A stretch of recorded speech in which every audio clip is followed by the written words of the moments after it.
Tonight I'm your host, Mr. Ramsey, and I'll be collaborating alongside the Assassin Rapper to present you this scary Uber animated horror story. If you enjoy this collaboration, then please let us know by dropping a like and letting us know down in the comments. Anyway, without further ado, let's begin. This happened about 6 months ago, and I recently took an Uber for the first time since this incident, so I thought I'd share. I was leaving a work function at a bar around midnight in a large city, about an hour away from the suburban home I share with my partner. For reference, I'm a woman in my mid-20s with an average build. Not tall, not strong, definitely not threatening in any way, and I was a bit buzzed that night. I'm talking like 3 drinks, so not incapacitated in the slightest. Anyway, I'd ordinarily take a company car home, but I hadn't reserved one since I didn't know what time I'd be leaving, so I just decided to Uber. The company reimburses me for the bill anyway, so it was no difference to me. Once the Uber pulls up, I say goodbye to my colleagues and get in the back seat. I'm always very nice to my Uber drivers, so I introduce myself. This driver, let's call him Ed, since I don't actually know his real name, seemed totally normal. No red flags, and we make pleasant conversation for about 15 minutes until we are squarely out of the city on the way to the suburbs. From the pleasant conversation, I learned he lives in a certain neighbourhood not far from my home. Note that his neighbourhood was relatively nearby, would be completely out of the way en route we are taking to my home. The conversation reaches its natural end, so I just stay a bit quiet and start looking at my phone, Reddit, whatever. The quiet is interrupted by his voice, suggesting I take a nap if I feel tired. It didn't even strike me as weird at first, so I just thanked him for the offer, but I wasn't that tired. He then said, "Oh, I always get sleepy when I'm drunk. Are you sure?" At this point, something in my body made me even more wide awake than before. I replied that I wasn't drunk and, like I had said, I had just had a few drinks, so no need to nap. Haha. "I'll be home soon enough anyway." He dropped it after that, but I still thought it was weird he'd say that.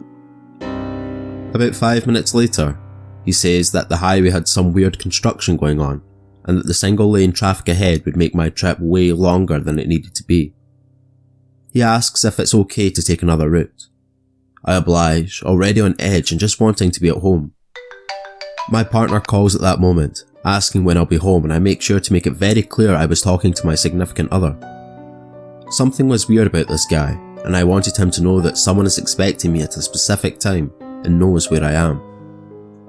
After I hang up the phone, the Uber driver stays quiet and we get off the highway. On a different exit than I'd ever used, but I guess that'd be expected on a different route home. I'm bullshitting on my phone because I don't want to talk to this guy anymore, not even looking up until he says, "My house is only 5 minutes from here, okay?" Pit in my stomach, I'm probably a good 25 minutes away from my house right now. A distance enlarged, I'd later learn artificially, by his shortcut. I say some nonsense about how I like the neighbourhood, and how my boyfriend and I were thinking of moving here instead, blah blah, basically anything I can think of to make it seem like I don't think this is weird and I'm not picking up on any signals. Surprisingly, he doesn't say anything in response, and now starts driving on a road in a direction I knew led to my house. Phew. Crisis averted, right? Except, not exactly. 15 minutes to go and my surroundings are more familiar. Just as I'm starting to feel more at ease, he starts asking questions about my boyfriend. What does he do? How long have you guys been together? And other seemingly normal questions. Finally, with about 10 minutes to go, he asks if my boyfriend makes me happy. He does, very much, so I gush a bit and say yes, he makes me very happy. Then he asks if I make him happy. I thought that was weird, but humour is my defence mechanism, so I say, well, I should hope so. 8 minutes away. He turns onto a side street and pulls over onto the side of the road, looks back at me over his headrest, and asked if I'd make him happy too. I said, what? Mostly because I can't even believe what's happening. He asks me again, do you want me to make you happy tonight? I took a second to think through my options. I'm alone with this guy who's behind the wheel. The street is dark and I don't see any lights on at nearby houses. Close to 1 AM at this point on, and at a weekend, and I don't know what the hell this guy has in the car. I default to the response many women know to be the true barrier to men's advances. I don't think my boyfriend would like that very much. His weird grin falls away from his face and he says, he doesn't have to find out. Come on, make me happy. I know a few ways you can start. I tell him my boyfriend is expecting me home any minute, and besides I love him and don't want to hurt him. Can you please just take me home? I carry a small knife and a little canister of mace, but all I could think of was to appeal to this guy's sensitive side. Somehow it worked and he didn't say another word after that, just turned back around and silently drove me home. Weirdly enough, I say thanks as I get out of the car. Old habits die hard, I guess. And that was that. I got into my house and start crying immediately for some reason as soon as I hug my partner. He tells me I need to contact Uber immediately and tell them what happened so that the guy doesn't try to take advantage of anyone else. I agree and pull up the app to file the complaint. Except when I look at my last ride, the picture on my profile was 100% not the same guy who drove me home. The car was the same, but not the driver. The guy in the photo was brown and wore a turban, maybe early 40s. The guy who drove me home was white and seemed just a bit older than me. Uber never followed up with me and just refunded my money. I did tell the police what happened because my partner insisted, but they didn't take me seriously since nothing actually happened. I was worried for a while since the guy knew where I lived, but apparently it's long forgotten since I just took an Uber today. Moral of the story: always make sure the photo in your Uber driver's profile matches the person who's driving the car. Thank you all for listening. I want to thank the Assassin Rapper for his fantastic animation work, and I hope you all enjoyed. Remember to subscribe and hit that bell notification so you don't miss any future collaborations.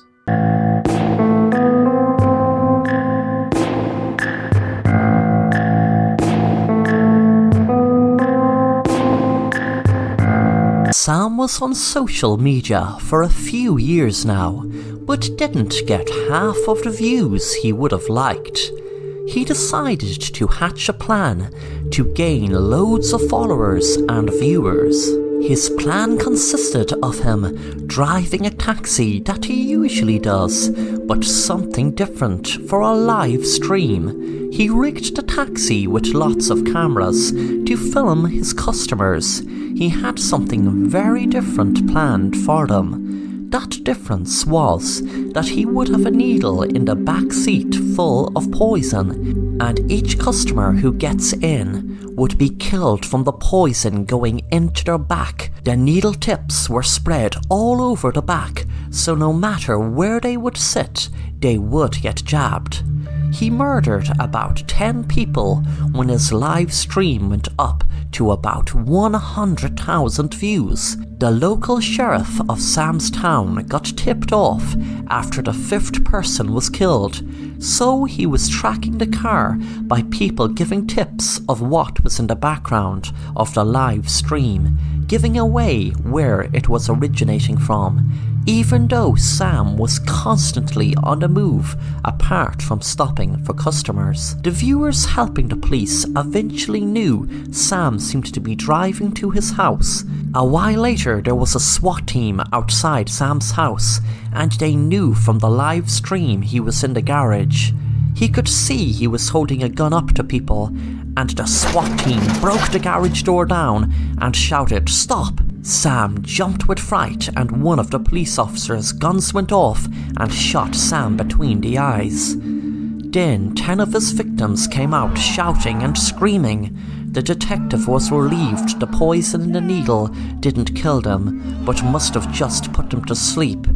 Then things got worse than he could ever have imagined. When one of the people said, "Oh my God, why did you shoot Sam? We are all actors. This has all been a stunt. None of us were killed. Those needles were just rubber. They weren't real needles. We were just helping Sam stage a fake, crazy live stream of him killing people." The sheriff checked Sam's pulse. He was dead, and they realized he was guilty of staging a fake mass murder spree.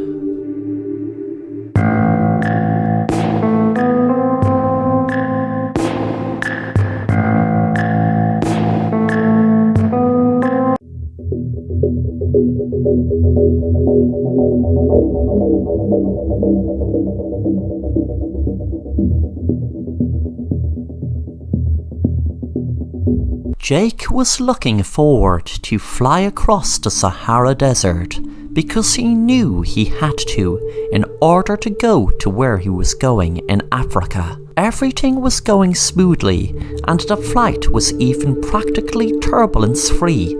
He sat back and read a book, enjoying the flight. When the plane reached the Sahara Desert, he admired the view out of the window, which was beautiful. It was a dream come true for him, as he always was interested in deserts growing up.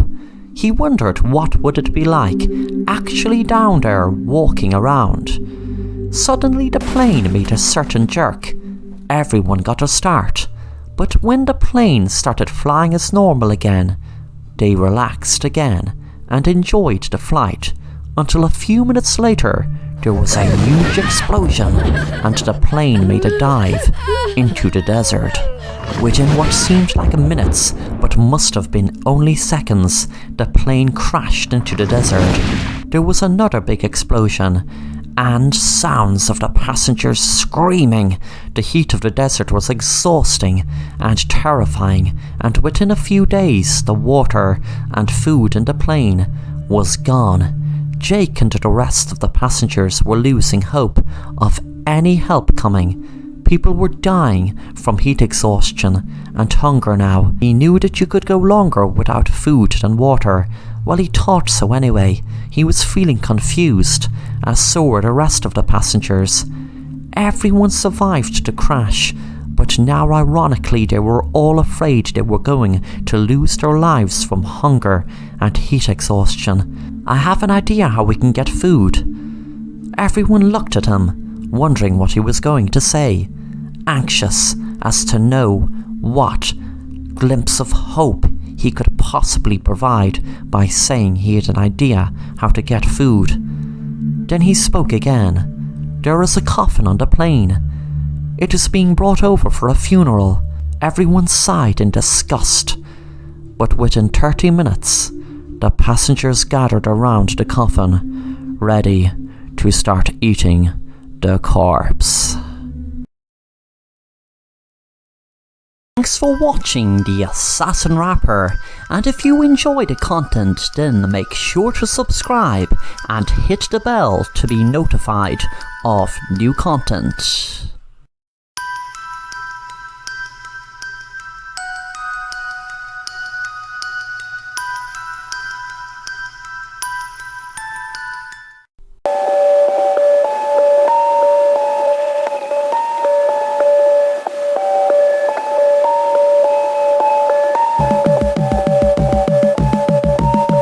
Julie and Jake were having a difficult time in their marriage.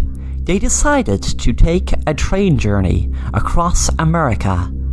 What Julie hadn't known was Jake, her husband, only organised the journey to organise a hitman to kill her on the train. Julie was sitting down reading a book, while Jake said he was going to get a drink in the train's bar. As Julie was reading, a man sat down next to her, introducing himself as Andy, and asked her for the time. Julie found it strange, knowing these days anyone should have the time when they have a phone. The man introduced himself to Julie. This was all part of Jake's plan. 15 minutes later, Jake had arrived, and as planned, he told her an old friend of hers was in the next carriage. He recognised me and was asking for her. Of course, there was no school friend. The plan was that the hitman pushed Julie out of the train door when she went to see what friend.